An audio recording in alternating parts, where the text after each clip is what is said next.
Hello, everyone. You're all very welcome to this session today. Both everyone joining through Zoom and everybody watching over YouTube. If it's okay with everyone, we might just give it another couple of minutes, maybe 2 or 3 minutes more, just to allow anyone who might be attending late to come along. And we'll start off then. Thanks very much.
Okay, so we might make a start of it there if that's okay with everyone.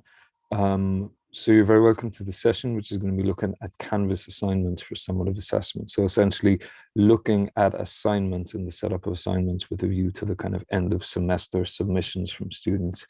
I'm hoping to keep this to under half hour. So there's a couple of things that I'm hoping to run through, but if anyone does have any questions either here or anyone joining us through YouTube, please do feel free to add them into the chat area as I'm going along, or on YouTube to add them into the live chat area. What I will do is, if I don't answer the question there and then, I'll certainly get to it at the end, and hopefully there'll be a bit of time left at the end for any questions anybody might have.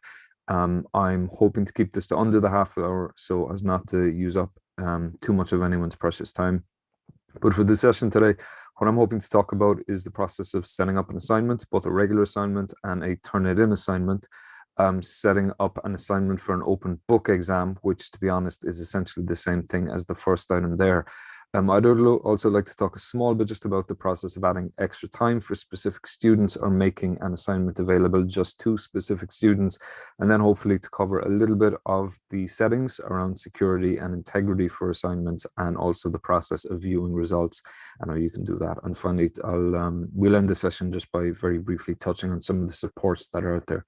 So like I said, if you do have any questions, please do put them into the chat area, either in Zoom or on YouTube, and I'll get to those as soon as I see them and or at the end of the session. So the process of setting up an assignment in Canvas is straightforward enough. Now, maybe just before I go any further, maybe just something I might flag with anybody attending or watching is we did recently put out this announcement to all students. I think it might be appearing for staff as well. So essentially, this is just a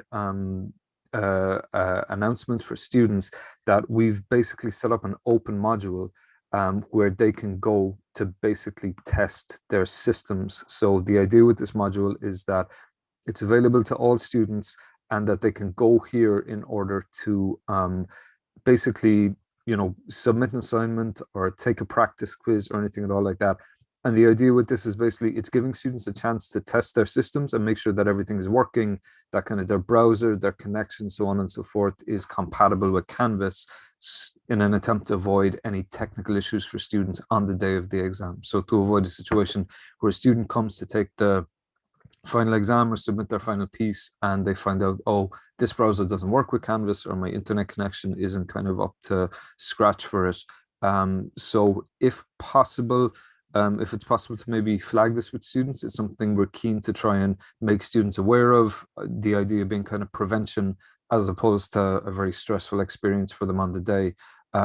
So if there is an opportunity to maybe mention this to students, it is something we're trying to push out to them as much as possible. Again, just with the idea that this is something which will allow them to identify and diagnose any issues at the prior to their kind of final submissions or assessments, rather than kind of, yeah, running into difficulties on the day, essentially. So if there is any opportunity to kind of promote that to students or prompt that to students or flag that with students, we would appreciate it if staff were able to do so. So in terms of the first step of setting up an assignment within Canvas, we very simply go into our Canvas module. We go to the assignments area over on the left-hand side here. And the process of setting up an assignment is straightforward enough. Like with most of the Canvas interface, up in the top right corner, if we keep an eye out for a blue button, this is usually where we'll be able to set up a new assignment, a new quiz, a new announcement, so on and so forth. So we simply enter into the assignments area, and from here, I'm going to click on the blue plus assignment button. This will bring me to the kind of assignment creation screen. So we're going to call this assignment May 2021. Inside in this area here, the description area, we're going to be able to put in a description. Now, usually this is where the brief is offered to students in terms of recommendations on how to take the exam, what they need to do, so on and so forth. One potentially useful feature, if you are looking to do, for example, an open book exam, which has kind of a time limit associated with it, is to put in the usual details around, here is the brief, here is what is required, so on and so forth. Here is how long you have to do it. But one useful feature in Canvas is in this rich text editor, there is an option for instance, module links. So if, for instance, I want to flag with students that this is relevant, that a specific file or unit or anything else is relevant here, what I can do is I can select the option for module links. And you'll see here, this brings up this menu on the right hand side, and I can point students to specific units, to specific discussion elements, announcements, so on and so forth. Alternatively, if I want to make the exam paper available to them within this space, so everything is kind of contained in one area, what I can do is I can click on this button here for documents. And if I click on the arrow, I can select the option to upload a document or to access existing module documents. So what I might do is I might select upload documents, and then I might quickly go to my machine, grab a particular PDF or Word document, and that will put a link to that document inside here. So that can be a useful way of, for example, making the exam paper available to students within this area. And it just saves you having to make it available to students somewhere else in the module where students might miss it or get it out to them beforehand. Generally, in terms of points, I find the system tends to work best when I mark points out of 100. It's up to each lecturer's own discretion how many points they would like to mark out of. My own personal preference is I find the whole thing just works a little bit easier for me, particularly with a view to Web for Faculty, if I'm marking them out of 100. Submission type then, the recommendation for submission type is going to be online and file upload. Now, there are other options available. A text entry is where students can type directly into the system. A website URL will accept the URL from students. Media recording will allow students to upload or to record directly into the system. Generally, we have found that particularly for summative exams, file uploads are generally the most reliable format. And all that means is that a student will have to upload a file to this assignment. You can select more than one option here, but it is worth bearing in mind that if you however many options I select, students will only be able to use one of these. So they can't upload a file and a text entry and a website URL. It can only be one of these things. Generally, we would strongly recommend file uploads as the selected submission type. It is just the most reliable, most straightforward, most kind of simple way of doing things. Submission attempts is, again, it's up to the lecturer's own discretion how many submission attempts they would like to allow students to make use of. I would say that in terms of submission attempts, if I set this to limited and I set it to one attempt, that would very often be fine, but it can also invite difficulties if a student uploads the wrong file or they make a mistake and kind of they need to upload again. If the number of allowed attempts is set to only one, that means they're going to have to email it to me or going to have to make the system available to the games, available to them again, so on and so forth. Canvas will identify when a student uploads to an assignment more than once. So let's say I resubmit to this assignment 3 times. Canvas will track each submission that I upload and when it was uploaded. So there is really no danger of a student uploading, sneaking something in over the line late. The system will kind of mark when each submission is kind of performed. So generally what I would recommend is setting that to unlimited, or if you want to lock it down a little bit, I would recommend setting a limited number of attempts, but set that to maybe 2 or 3. Generally, group assignments are not something which you're going to have to worry about, nor are you going to require peer reviews, particularly if it's for final assessments. The final area then really is important, and this is the assign to area. By default, assign to will just identify which students should have access to this particular assignment. So everyone is usually kind of what you're going to want, and that is what is there by default. The due date then is important. So the due date represents the deadline by which students sorry, so we do have a question. Hi Dara, are you sure only one file upload type is allowed if 2 or more options are selected? Certainly there might have been a change to the system recently. Our experience, and it's something which we learned kind of painfully, is that certainly if I select more than one of these options, my own experience has been that, excuse me, that you can only, if I select text entry and file upload, only one of those can be used. But in terms of file uploads, it is possible to upload multiple files, maybe just to make that distinction clear in case it's not clear for anybody. But certainly kind of what we found here is that you can either upload a file or you can put in a text entry, but you can't do both. So that is certainly our experience of using the Canvas system. But I would be keen to hear if anybody has alternative experiences, certainly. Sorry, so going back to this, the due date then represents the deadline by which the students must have uploaded something. Now, the due date is important because I can set a due date, let's say for tomorrow at 12. So that is the deadline by which students should have submitted, but students can submit after this date. It's just that the system will mark it as late. So that is an important distinction. The due date is important because it identifies the time by which students should have submitted against this assignment. They can upload after that date, no problem, but it is important to kind of set this down in stone. Available from then and until is different to the due date. These identify when the assignment will become available to students and when it will disappear from their view. So if I set this available from to tomorrow at 12, or let's say, sorry, 11, and that it should disappear tomorrow at 12:30. What that means is that students are not going to be able to click into this assignment until after this time. And once it is later than tomorrow at 12:30, the assignment is going to become unavailable to them again. So that is something of an important distinction. Now, generally, if I am just looking for students to upload their final submission to me, I would set a due date, but I would not really need to set an available from and until date. I want students to be able to upload, let's say, worst case scenario, a few days after the submission date has passed. So if I'm just looking for them to give me their kind of final year project, I would tend to set a due date, but not an available from and until date.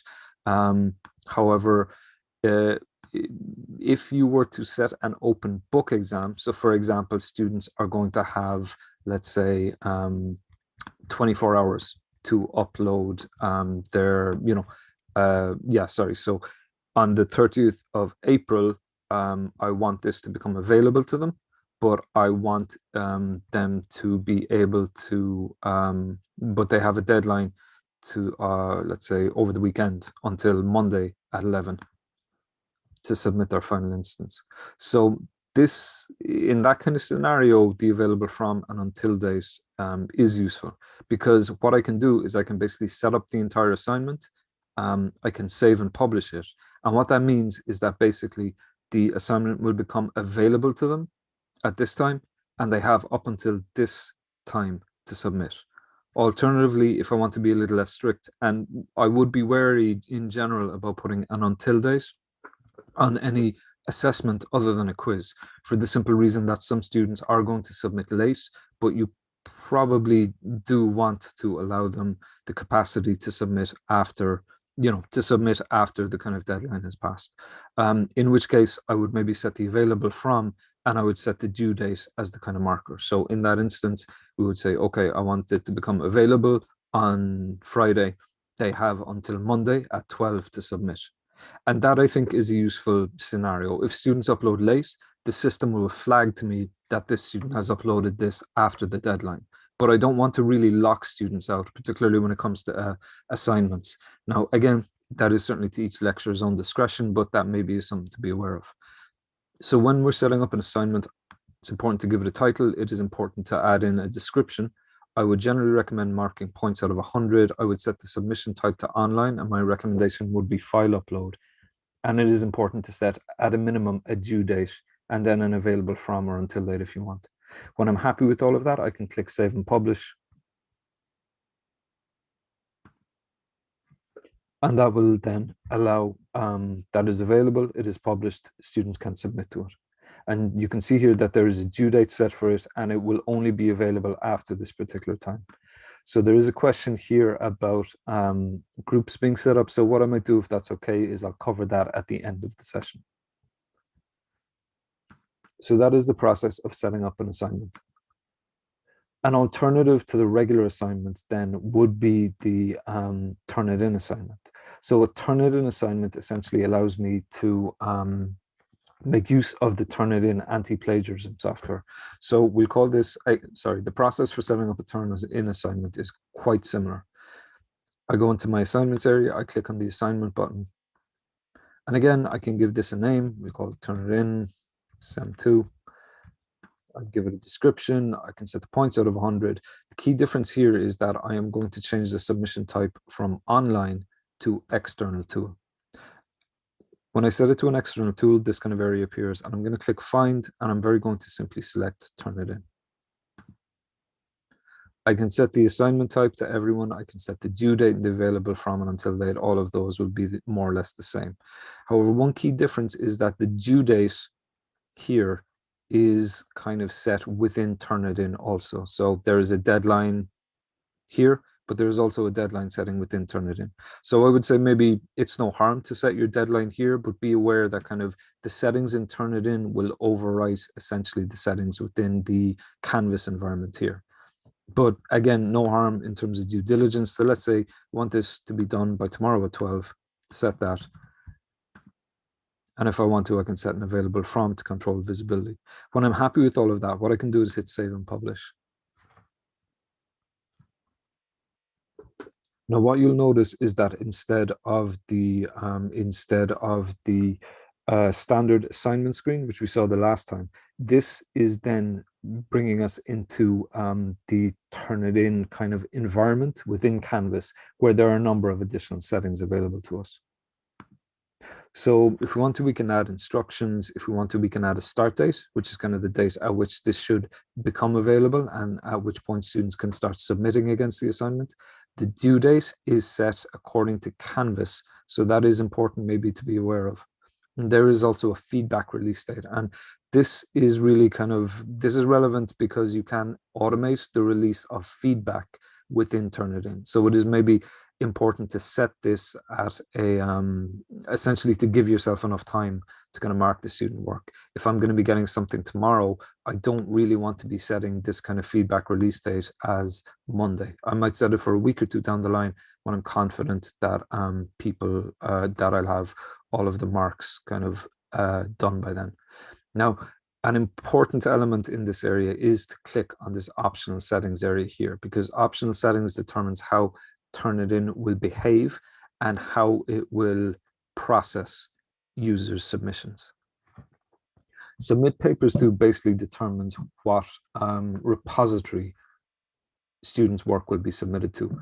every submission to Turnitin can be added to this kind of database of student work. And that is very often what Turnitin compares submissions against. So for example, if I had a student last year and they submitted their final year project, if I want to, I can add their work to the student paper repository so that when students this year submit, if any of them have done any plagiarism from the previous year, it will be compared against that. So there's a standard paper repository, which is kind of Turnitin's global repository of student work, the institution paper repository, which is just MTU, the student's choice, which is where you're giving the student the decision on what they want to select, or do not store the submitted papers, which basically does not retain the student's work or add it to any kind of database. It's to each lecturer's own discretion what they would like to do here. Perhaps the fairest option is to allow the student the choice of whether they'd like it to submit to the standard paper repository, the institution paper repository, or to not store their papers at all. But that is to each lecturer's own discretion what they would like to select there. By default, allow submission of any file type is allowed, and allow late submissions are allowed. And you want to be sure that these are both turned on. In particular, you want to allow late submissions. You don't at any stage really want to lock students out of the system unless you're, I suppose, being very, very kind of harsh or imposing very strict rules around students submitting. Comparing against then determines which repositories a student's work will be compared against and checked against for plagiarism. By default, all of these are turned on. I don't really see any good argument not to have all of these turned on. The similarity report then determines when a similarity report is generated. Now, this is a very kind of inconspicuous setting, but it is hugely important. The drop down here will give us a number of choices in terms of when students' similarity reports are generated. Now, this is important because this really does determine how often a student can resubmit and when they get the feedback on the plagiarism. By default, it should be set to generate reports on due date, which is kind of what you want. What that means is that kind of on the due date, the reports regarding potential plagiarism will be kind of created, will be processed. The alternative is to generate reports immediately. What this means is that students will submit, Turnitin, will check their work for plagiarism, and then after the similarity report has been generated, students cannot resubmit. So that is important because what that might mean is that a student might submit prior to the deadline, the similarity report is generated, but then the student can't submit. They won't be able to submit once that report has been generated. And that can be a problem because, if they submit prior to the deadline, they're not getting the full ability to resubmit, as it were. It's also possible to generate reports immediately, but that students can resubmit until the due date. Now, why this might be a useful option is, if you want to, the anti-plagiarism software can be used as a means to kind of catch students out, to identify plagiarism and apply appropriate punishments. But potentially a more benevolent use of this system would be this option here. And what this means is that as a student, I can submit prior to the due date. I will get a report back to identify, to a similarity report to identify that potential plagiarism has been identified in my work, and as a student I then have the option to go away, to redevelop the work and to resubmit it. So if you want to, this option here will essentially allow you to a student to submit their work to check for plagiarism, but then to resubmit up until the due date. So that is a potential option for those who want it. The final option is that the reports will generate on the due date. So that means that as a student, I will submit, but the similarity report won't be generated until the due date has passed. I can determine if I want to allow students to view the similarity reports or not, and obviously that has implications for the option that I select here. If I want to, I can exclude bibliographical material, quoted material, and small sources. So all of those are really just fine-tuning what the system will determine to be plagiarism or will not determine to be plagiarism. When I'm happy with all of that, I can press submit. And that then will be available to students inside in this area here. One of the issues maybe just to be aware of is that in terms of checking a Turnitin assignment, if I hop into student view, I can go into the assignment that I've created and check it, no problem. So I can see what that is like from a student point of view, and we can see there that I've locked it until the 30th of April. So, that's a good check to do to make sure students can't access anything prior to that date. But student preview doesn't really work in Turnitin because Turnitin looks for a student account or a system. So maybe just to be aware, you're not really going to be able to, it's important to double check the settings inside and Turnitin, but you're not going to be able to check it through student preview. Now, the other consideration, just in terms of assignments, is if I want to create an open book assignment for students. What an open book assignment might involve is that I would have students uploading handwritten answers. And the way that I might do that typically, although again, it is to each lecturer's own decision, I might require students to, let's say, access the assignment at 12 o'clock tomorrow to write. They have 3 hours to write out their handwritten answers, and then they would upload photos of that to the assignment. Now, all of that from a lecture point of view, you don't really need to do anything differently apart compared to how the assignment that we just set up here today. It's just a very simple process of being able to, set up the title, to give a description, maybe to identify, upload handwritten, photos of handwritten answers via the Canvas app, so on and so forth. The only difference, I guess, in terms of an assignment for an open book exam would be, again, all of this is going to stay the same, all of this is going to stay the same. The only consideration maybe is that if I want to set this up ahead of time, for an open book exam, I only want them to be able to get at the exam paper, let's say from tomorrow at 12 onwards. So the only addition to maybe kind of consider there is the available from time. And as we saw when I went into the student view a minute ago, that is just going to make sure the student can't access the assessment or view the exam paper, if I put it into the description here, before 12 tomorrow. Other than that, for an open book exam, the process of setting up the assignment remains pretty much exactly the same as the first kind of assignment we set there. So one thing that I might just very briefly touch on then is just in relation to viewing the student submissions for a particular assignment. So I'm going to hop into an assignment which I created earlier. Inside, when I want to mark student work, what I can do is I can simply hop into the assignments area, click into the assignment in question, and I have a couple of options available to me. One option is over on the right-hand side here. I have the ability to download submissions. That is going to download all of student submissions to this assignment as a zip file. An alternative then is to click on the option here for Speedgrader. And this will open up Canvas's kind of internal kind of marking system. So there's a number of different kind of features within Speedgrader. One potentially important thing to be aware of just inside in Speedgrader, this is kind of an additional safety check, but what I would recommend doing is, if you can see this eye icon up here, I would recommend making sure that that has been set to hide marks. And once that setting is turned on, you will see that the icon will appear with kind of a little line through it. And all this does is it means that by default, if a student's work is graded or I give them feedback inside in the system here, their notifications might be set up so that they will get an update based on that. If I have 50 students, I probably don't want that happening, because it means student 1 is going to get their marks far, far ahead of student 50. So what I would recommend doing if you are using Speedgrader is making sure that grades and marks are hidden, and that will just prevent the student from being able to see their marks or get their feedback when I want to make all of them available, which I assume would be in the summertime after marks have been processed and added to Web for Faculty, so forth. I can go back in here and I can click on the icon and select post grades. So that is something very, very briefly just to be aware of.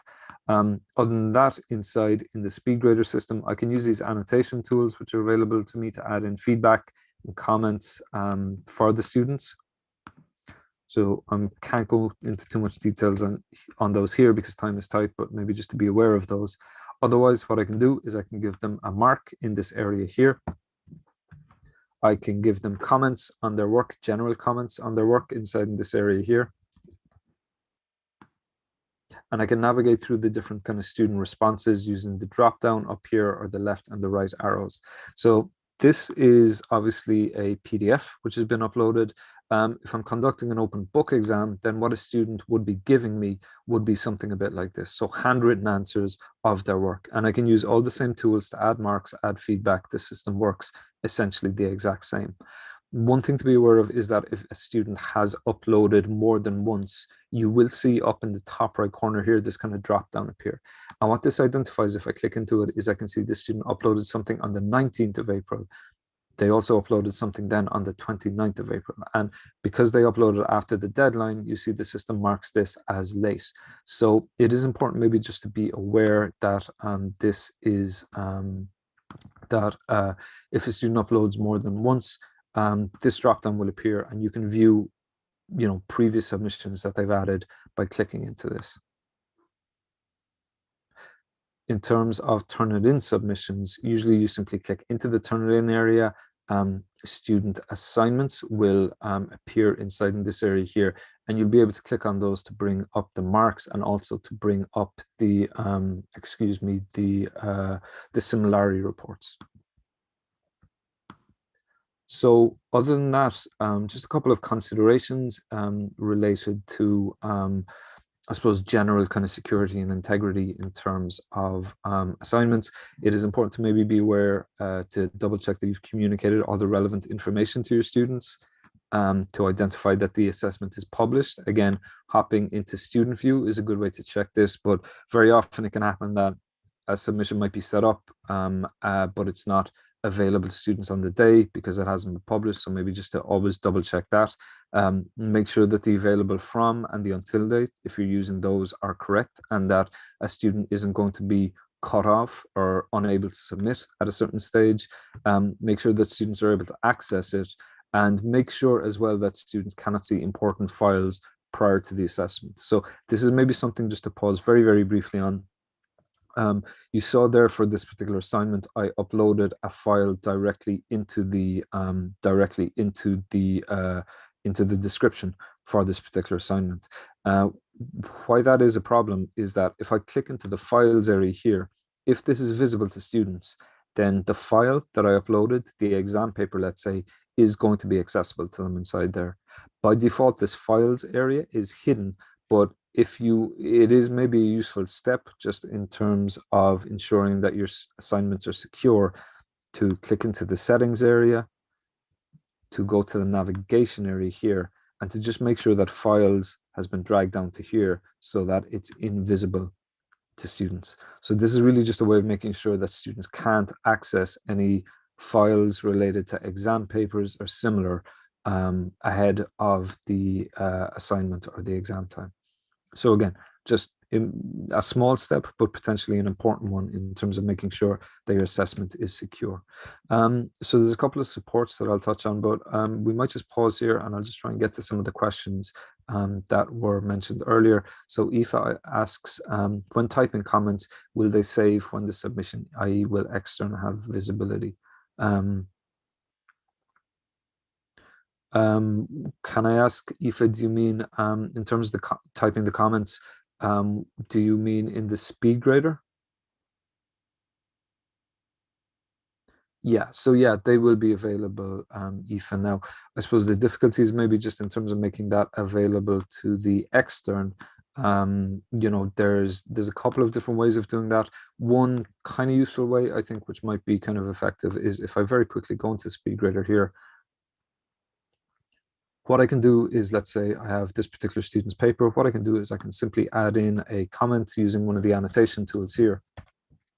And what I can do is if I click on this icon up in the top left corner here, that will let me download an annotated PDF. So I'll get a PDF of the student's work, but with my comments on top of it. So that might be useful in terms of making it available to externs if you so wish. I might say, overall good work, 50 out of, or sorry, we'll say 67 out of 100, so on and so forth. So that download annotated PDF feature is kind of a useful way of doing things. Jason asks, in Speedgrader, is it possible to link the mark to the rubric in the grade box?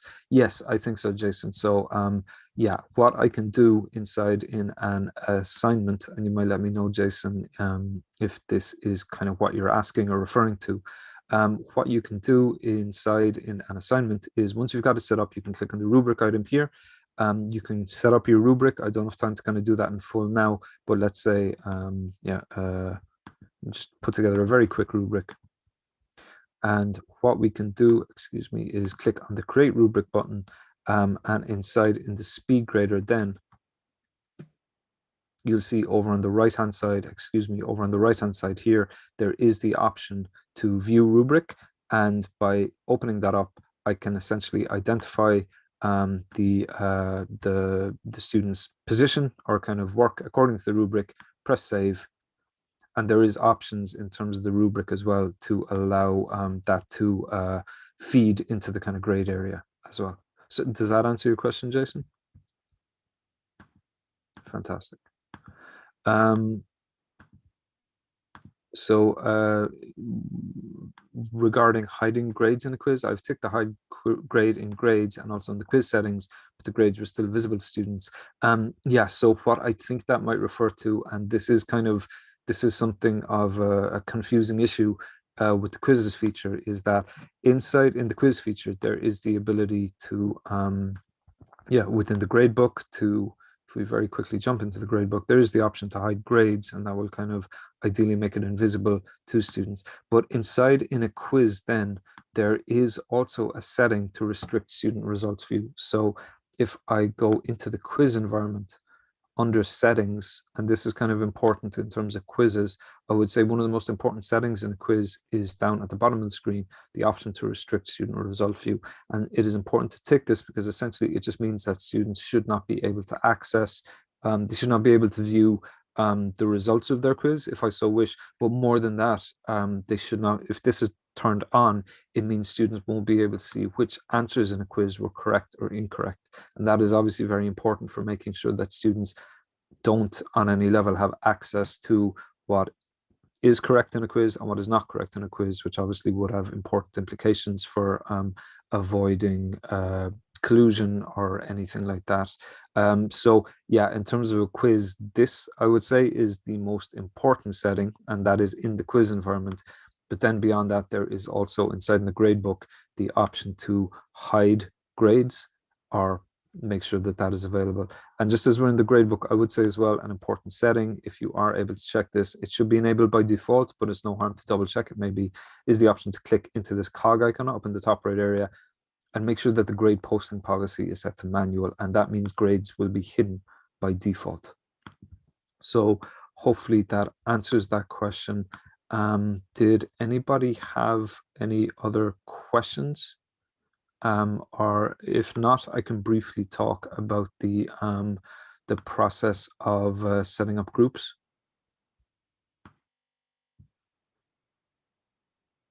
Okay, if you do have any questions, please do ask away.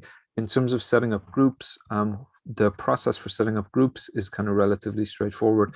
What we can do is by jumping into the People tab over on the left-hand side here. The process of setting a group means I just need to set up this group set button up in the top right corner. So I can give that any name. If I want to, I can automatically split students up into different groups, or I can do it later. But let's say it's something we can do manually. So I'll create groups later. And when I create a group set, you'll see this additional tab appearing up in the people's area. What I can do is I can simply click into that. And from here, I can click on the plus group option here to create a group. We'll call this group A. I don't want to set a membership limit, but let's say if I just wanted 4 people to be in this group, I would set this to 4. I would hit save. And what I can do then is I can very simply drag the different students over to this area. And in this way, I can identify which students are entered into what particular group. That identifies to me that there's 4 of the 4 students in this. And if I want to create another group, I simply repeat that process to fit my requirements. maybe something worth noting is that if I do want to randomly assign students, I can click on the menu up here and I can select on the option to randomly assign students, and that will stick all students into the various groups at a random basis, and yeah, make that available to me. In general, if we're talking just as I suppose this session is about kind of assignments inside in Canvas, I would say myself, and again, to each lecturer's own discretion and their own decision making, I would say maybe something to be aware of is just that there is an option inside in assignments for groups. So it is possible to select something as a group assignment. To be quite honest, I found this to be generally more hassle than it's worth. What I tend to do in terms of group work is I very simply ask, I would say to each group, okay, I want one person to be the appointed submitter of the group work. And yeah, I will just keep a note myself that kind of if James has submitted on behalf, that James should submit on behalf of group A. So that simply means that James would simply submit to this assignment on behalf of that group. Now, again, to each lecturer's own discretion, but I have found myself that that is the easiest way of facilitating that. So that is a real kind of whirlwind, or excuse me, real whirlwind tour of setting up assignments for summative assessment. I would say just a small note on a couple of supports that are available. Obviously, Canvas Tier 1 support is available, and we would strongly suggest that staff make use of that. I would say Canvas Tier 1 support as well, they can be used as an extra pair of eyes on what you've set up. So if you have set up an assignment or a quiz or anything inside in Canvas, I would say a useful kind of thing to do is maybe to open up a web chat with Canvas support and maybe just ask a support agent to check the assignment according to the requirements that you have. So essentially to ask a Canvas Tier 1 support agent to look at the assignment you set up on the basis of it shouldn't be available after this date, students shouldn't be able to see it prior to this, the file should not be visible until after the date, so on and so forth. We also have a set of, we also have our knowledge base, which is available from the TEL website. And also on the TEL website, we have a number of remote teaching, or excuse me, a number of downloadable PDFs, which can help to guide the process of setting up assignments. And I would say in particular as well, the Semester 2 2021 assessment guidelines have been set up specifically to help staff, I suppose, as a reference and as a resource to help staff in kind of double checking everything. If you have any queries, if you have any guidelines, we have links to recording sessions we have done, to kind of recommended tips, to kind of things to be aware of. Also as well, if it is possible to prompt students to use this open module as a way of making sure their system works prior to the day of the exam. If that is possible to do, I would recommend that staff please do so. Again, the intention here is if students can test this out now and kind of diagnose their systems and kind of take appropriate actions, it just avoids very stressful situations for everyone on the day of the exam. So look, I'm aware that that was very quick. Hopefully it was of some use to you. If anybody has any final questions or anything, I would be happy to take those now, either within Zoom or else on YouTube Live. And on that basis, I'm just going to shut up for a minute in case anyone does have any questions.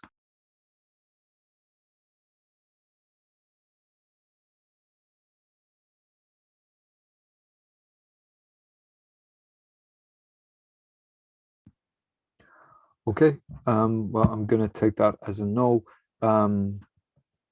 So I guess on that basis, all that's left to say is thanks very much, everyone, for coming along to the session. Hopefully the current kind of end of semester isn't too stressful for you. And yeah, the very best of luck with the remainder of the semester and the exams. We'll be doing more training and rolling out more information just in relation to kind of grades, grade processing and marking and so on and so forth. So keep an eye for that. But otherwise, best of luck, stay safe, and I hope that everyone has a good weekend.